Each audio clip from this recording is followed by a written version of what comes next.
Hey guys, today we're going to learn a little bit about the Panama Canal and how it ties into our discussions on imperialism. So I got a video. It says it's 22 minutes. I'm not showing all 22 minutes. I'll pause. We're going to watch some clips of it. Pause, ask some questions along the way. Just type those answers out for me and submit them, and I think we'll be all right. So here we go. We'll share a screen.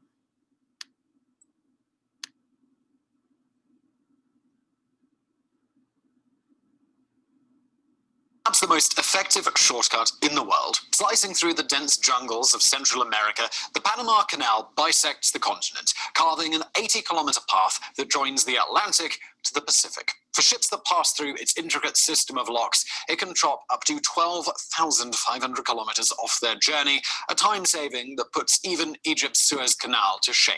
When construction was finally completed in 1914, it was the most expensive infrastructure project ever undertaken and is still one of the engineering wonders of the modern world. Yet the tale of... So first question, why is the Panama Canal an important thing? Why do we talk about it? How does it help the world? Why does it exist? That's your first question. So one more time, just discuss the importance of the canal. What's its significance even still today? Of the Panama Canal is more than just the tale of a whole bunch of guys getting together to decide how to get boats from port A to port B in record time. It's also a tale of a dream so big, so unimaginably vast that it persisted for centuries, and of the nightmares that were unleashed in pursuit of that dream. In the video today, we take a look at the epic story that is the history of the Panama Canal, a story stuffed with conquest, war, revolution, and the birth of the modern world.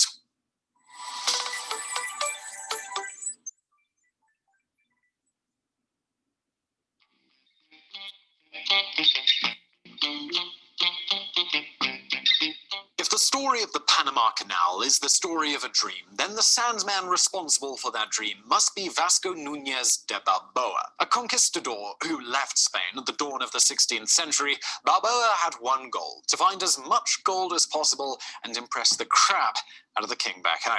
But it wasn't gold Balboa ultimately found amid the jungles of Panama.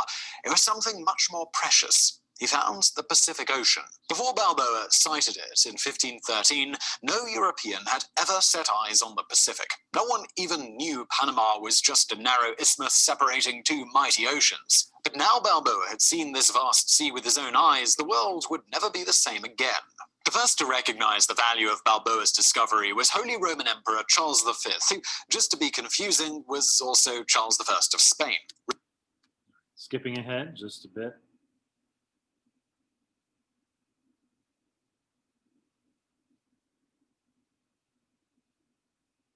Colombia. Unfortunately, Gran Colombia lasted a not-so-grand total of 11 years before Venezuela and Ecuador split, leaving a rump state that was essentially modern-day Panama and Colombia. At first, the two nations got on fine, but then in 1843, the government in Bogota revoked Panama's joint status, transforming the isthmus into just another province of Colombia. Needless to say, the Panamanians were not impressed, but what could they do? Colombia was a huge country with an army and, proper cities and stuff. What did little Panama have that could compete with that? Well, eventually the answer to that question would become very powerful friends. But first, they'd have to meet them. So what did Panama do? They wanted independence from Colombia, but they knew they couldn't win on their own. So what did they do to get a little help? So what did Panama do to get a little help when they realized they wanted to gain independence from the country of Colombia? Those friends. In 1846, not long after Panama was reduced to a mere Colombian province, officials in Bogota began to worry about British activity in the Caribbean.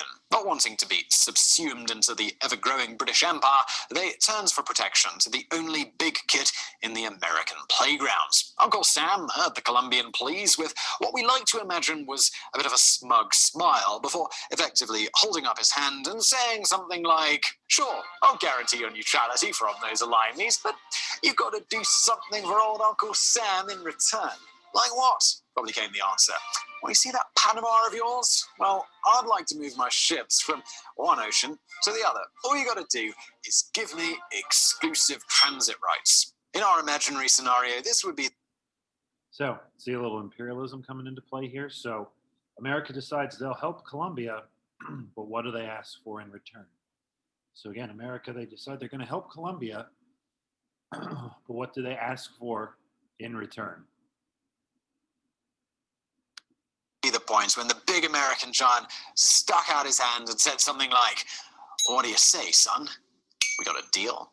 And what could the Colombians do? They agreed, signing the Bidlack Treaty in 1864. If Bogotá's leaders had known this would end with the disintegration of their country, they might have thought twice.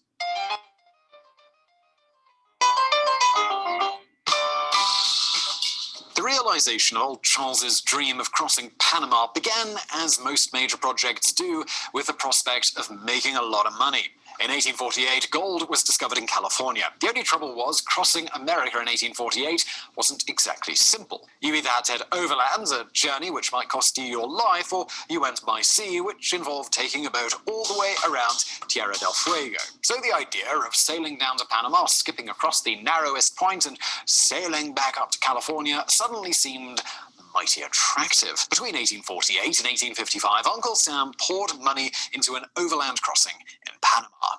Unfortunately, the Finnish railroad was both controversial and kinda crappy. Let's tackle the latter point first, through the eyes of Ulysses S. Grant. In 1852, Grant was sent down to cross Panama at the head of the 4th Infantry. Unfortunately, it was rainy season. The railroad flooded out and cholera swept through the troops. By the time the 4th Infantry reached the Pacific, they'd lost 150 men.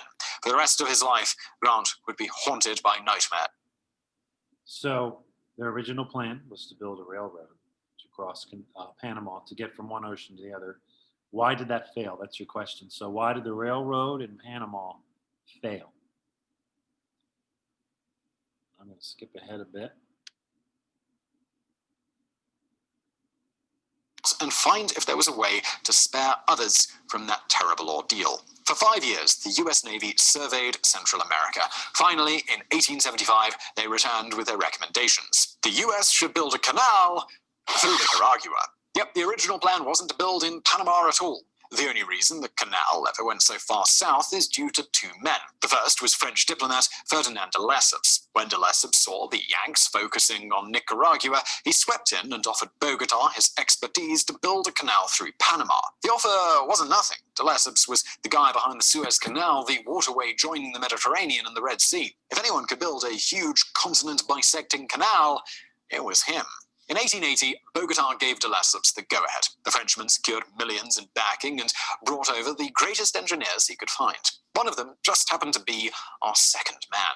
Philippe Benoit Varia was an engineer hired by de Lesseps. Although he would spend the next decade in the shadows, he would soon become very important. But only after he'd helped de Lesseps waste millions of dollars. That's right.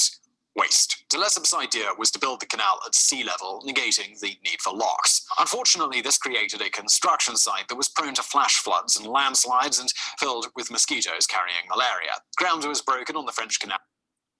So you have the U.S. trying to build a canal.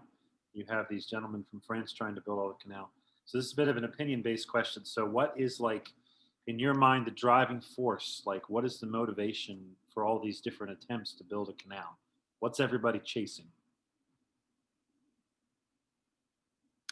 In 1880. By 1888, 20,000 workers were dead and the canal was nowhere near finished. In a desperate last move, de Lesseps brought in Gustave Eiffel of Eiffel Tower fame to help design the locks for the canal. But it was too late. In 1889, funding was pulled on the project. De Lesseps, Eiffel, and others wound up in court back in France on charges of fraud. But one man escaped the wave of arrests and stayed on in Panama. Philippe Benoit Varia. So this is a video-based question. What went down that led to the French attempt at building the canal? Why did the French attempt fail? What happened that caused the Frenchmen trying to build the Panama Canal? Why did it not work out? Give me some reasons for that.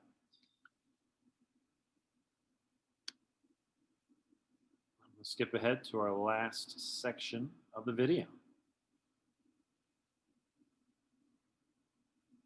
with re-examining the possibility of a Panama Canal. But it wasn't this commission, or even Varia, who would eventually decide the issue. It was events in Colombia.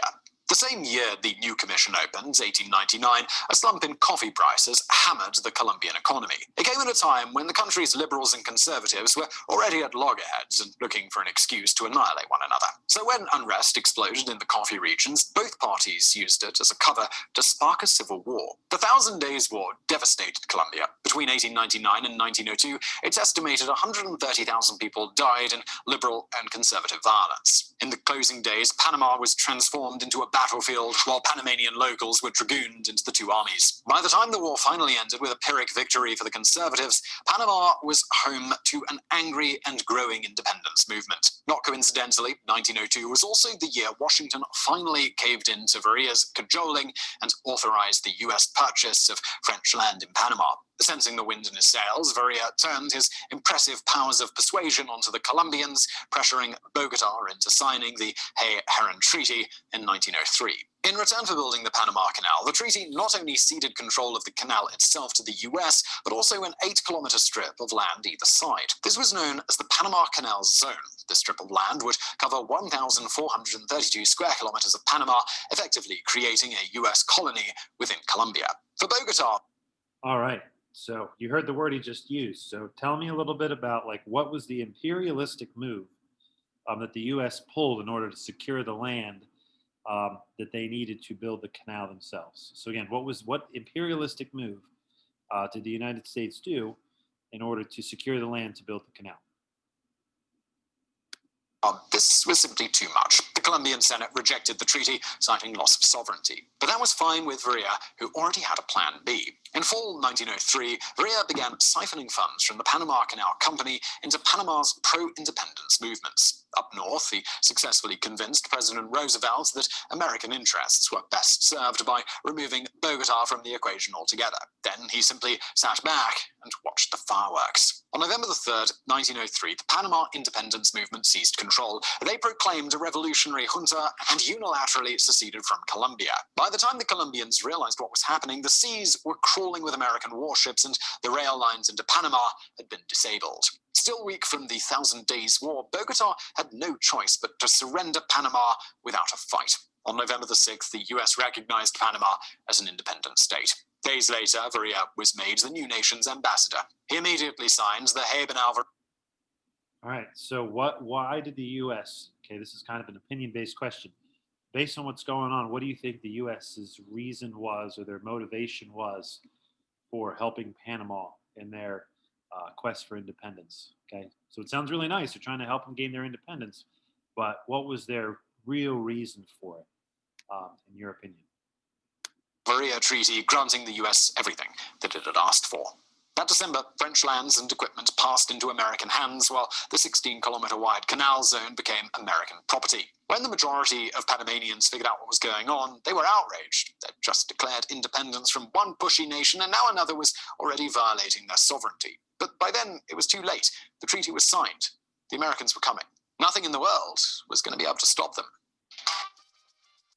All right, last question, guys. So we've learned about the whole story of building this canal that helps the entire world's economy. 15,000 ships pass through it every single year. It saves on fuel costs. It gets things from point A to point B faster. But here's what I want you to tell me a little bit about. Was it all worth it? Was this all justified? Were the moves that the United States made to build the canal, were they justified in your mind? Okay. So that's last question. Thanks for watching, guys.